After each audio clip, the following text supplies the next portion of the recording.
As remembered, 1 year later. I guess we were lucky that Grandma still had a house and a table, one that pulled out to sit 6 extra people. The Darlingtons, being such a big family, were forced to split up after the tornado. Stacy moved in with her friend Eveline. Arthur spent most of the summer with me on the farm. Ronnie Vay, who didn't eat or speak for 3 days after being thrown into the Weingars bushes, ended up in California visiting her cousins. They said she wouldn't shut up once she got there. Every night on the farm, after a back-breaking day's work in Grand Island, Arthur and I conked out on Grandpa's sun porch. It was the mosquitoes weren't too bad. We carried our mattress outside and slept under the stars. One rainy, windy night, the whole bunch of us took shelter in the storm cellar with the spiders and the mice. We were all pretty nervous, though Grandpa's dog, Princess Fleabag, was the biggest coward down there, shivering and howling when the wind reached a certain pitch. Even with my arms around her, she wouldn't calm down. I may just sell out and go to Arizona, Grandpa said in disgust as he lit the kerosene lantern for us. Nobody believed him. He was third generation on that farm and had seen hay straws driven through trees before. He wouldn't pull up his roots any more than we would. As it turned out, nearly everybody who lost a home did the same as the Darlingtons and the Hatches. What else can we do, Dad said to Grandpa, but clean up and start over. Thank goodness for insurance money and the promise of government loans. The new house could be built squarely on the foundation of the original one. And Mom would get to choose all our favorite colors when it came time to decorate. Aunt Goldie was one of the few who decided not to rebuild. She was still so spacey from her tornado experience that she preferred getting an apartment closer to town, where there are lots of people around. That was okay with Arthur and me. It was a great consolation knowing those craft classes had gone with the wind. Though we didn't know it for several days, Aunt Goldie had sure enough been among the unlucky ones trapped at Mev's bowl the night of the twister. Except for hiding in the ladies' room with the others when the huge steel beams tore loose, she couldn't remember much of anything. 2 days later, she came to herself in a motel in Omaha without a purse, a change of clothes, her toothbrush, or anything. She tried then to get a message to us, but went to pieces again when a telephone operator told her Grand Island had been sealed off to the outside world. Naturally, Mom had been beside herself with worry all the time. Though it alerted police and rescue people, there was no way of knowing in all the confusion if anyone was really looking for missing persons. It was Friday of that week when a Red Cross lady drove Aunt Goldie out to the farm. None of us asked questions. Not then. She was too shaky and confused, and we were too glad to see her. Grandma Hatch just made up another bed on the couch, and Aunt Goldie joined our temporary household by sleeping straight through 24 hours. Later, when her memory improved somewhat, Goldie told us she vaguely remembered fleeing from Meves with a trucker who had headed his rig east on I-80, promising to get her to safety. True to his word, he took her to a safe place. That it was 150 miles down the road was a bafflement to all of us. During the next few weeks, all of the people in Grand Island could talk about was Black Tuesday. Did you get hit? Become the official greeting on the street. And would you believe it? Was the surest way to get a conversation started. Everyone had a story to tell. There was also no end to the comparing going on. After the official investigation, our storm was labeled a first-class freak. The 6 or 7 funnels that touched down didn't follow tornado rules at all. Not one for size, direction, or velocity. Most tornadoes are less than half a mile wide. Wouldn't you know that one menacing the countryside near Phillips reached 5 miles in width? And in spite of the fact that 99.5% of the northern hemisphere tornadoes turn counterclockwise, 2 of ours spun the other way. Even Dr. Fujiti, the great tornado wizard, was baffled. I've never seen anything like it in my 27 years of tornado investigating, he said in the Grand Island Daily Independent. I've never seen such a complicated tornado. I was hearing something else on the days went by, something that proved itself true again and again. What happens after a tornado is the real story. If you'd been in south central Nebraska last summer, you'd have to agree. What do you do, for instance, when the city water supply is polluted?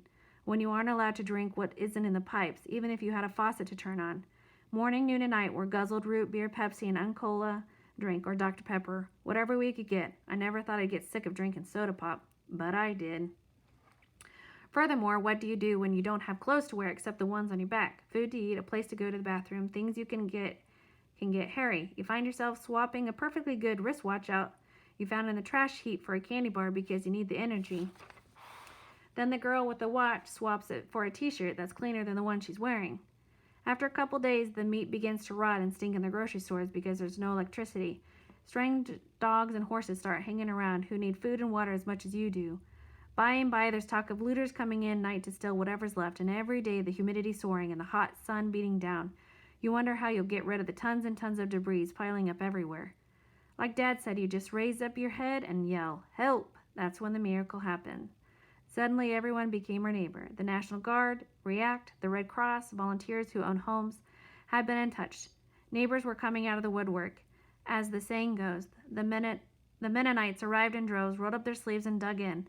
A disaster team from as far away as the Wichita Falls, Texas, showed up without having to be asked. One ancient farmer brought 15 milk cans full of water all the way from Broken Bow, Nebraska, every noon, and heat you wouldn't believe, so people could quench their thirst.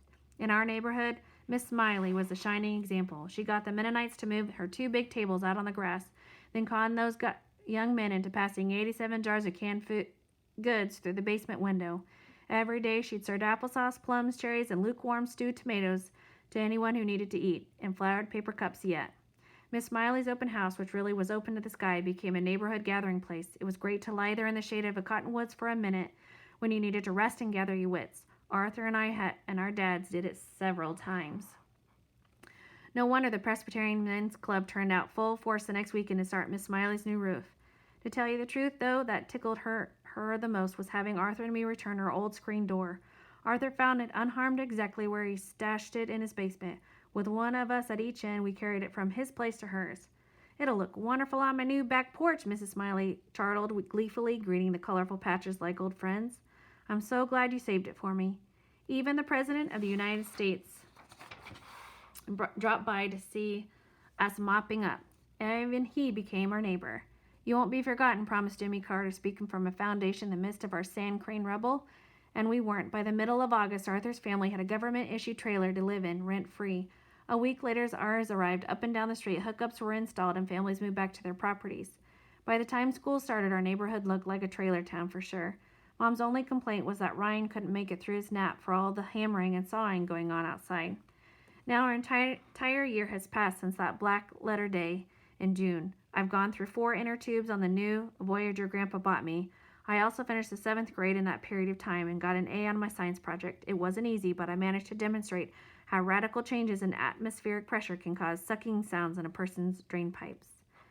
Tonight, June 3rd, we're having an anniversary party here in our new house. Almost everybody in Grand Island is celebrating. As a matter of fact, KHSA TV is going to return an hour-long documentary they made of our disaster, so several neighbors are coming for potluck. Afterwards, we'll watch the show together and give thanks, Grandma reminds me. The Darlingtons are coming, of course. In fact, Arthur's already here, having offered to come early. "In case you need," he said. What he's doing is setting up card tables while I tend Ryan. Keeping Ryan away from Minerva II is no small assignment, you understand. Picture a circus bear, arms out, stretched, swaying from side to side. That's Ryan, aged 1.5, chasing the cat. From the front window here, I can see Stacy coming down the street, pushing Tempest June, girl number 7, in a stroller. My heart skips a beat, the way it always does when I see Stacy. The person we're going to miss tonight is Mrs. Smiley. She didn't make it all the way to the anniversary. She was sitting in the doctor's office one day in March, just waiting for an appointment. She hadn't been feeling too spry, and she had told Mama earlier. "I guess her dear old heart has simply quit beating," Mom said that night. "It's my opinion that her heart was too big to be housed in such an insignificant body. You can't put a 6.6-liter engine in a little old compact and not expect something to blow." I was truly sorry she couldn't have been a spectator at the fine funeral the Presbyterians gave her that Sunday morning. Everyone in the neighborhood, even the Catholics who generally went to Mass, attended her final open house. It was the kind of farewell Miss Smiley would have loved. Now out in the kitchen, Mom and Aunt Goldie are making enough coleslaw to feed the entire National Guard. "Does it need anything?" I hear Aunt Goldie ask. "More salt or vinegar, or—" "It's perfect," Mama answers like an old sister. "Just mix it, would you?" In the dining room, Grandma Hatch, an apron over her shoulder, birthday dress, is setting the table with her new dishes. Naturally, Grandpa's out in the garage with Dad restoring the Corvette. Has become their number one project now that the house is finished.